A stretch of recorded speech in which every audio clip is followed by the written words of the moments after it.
afternoon, everyone. I just found some old bulbs, daffodils, white ranunculus, Paperwhites, super green, pink and orange ranunculus mix, and some anemones in this old bucket. And I thought I didn't have it anymore. I was looking in the garage for it, couldn't find it. I found it now, and can y'all notice they're growing already? So I'm going to try to separate them and come up with some kind of weird, that's the neighbor's dogs. Come up with some sort of system to separate them and plant them and see what they'll do. It is like super late in the year to be planting them, but hey, we're just going to go for it, see what we've got, and see what it does. Okay, so I found a couple of Paperwhites that are already sprouted, and we're going to get started with those. Let me show you a little peek what they look like. I'm not sure how many there are, but I also found this kind of shallow planter. Everything's a absolute mess, everyone. Absolute mess. Real life gardening at its finest.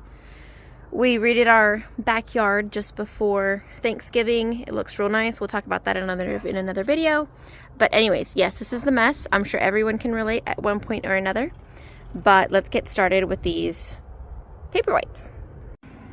I forgot to mention this pot is a little textured, so it's like a little dusty in some places. And I just did my nails yesterday for church, and I don't want to mess it up, so I brought this little like kind of scrubber thing that I use to scrub out the pots, and I'll just do that, put some soil in it, and then I'll show you how this goes if you've never seen Paperwhite bulbs been planted before. Okie dokie. So I'm sorry to go portrait, landscape with the orientation of the phone. But anyways, here's a bowl filled with potting soil. I use Landscaper's Pride potting soil. And then I use a little bit of flower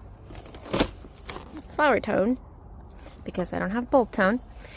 But I was able to separate 16 individual bulbs. There was a bad one over here. We won't be using that guy. But anyways, on to the next part. Alright, so this is what it looks like right now. I'm going to put a little bit of moss on top, just like I did an amaryllis bulb that I planted late. See if that helps with the fungus gnats, because I haven't had fungus gnat problems on the amaryllis bulb since I put that little moss on top. So let me go get it. Alright guys, that is the last bit right there.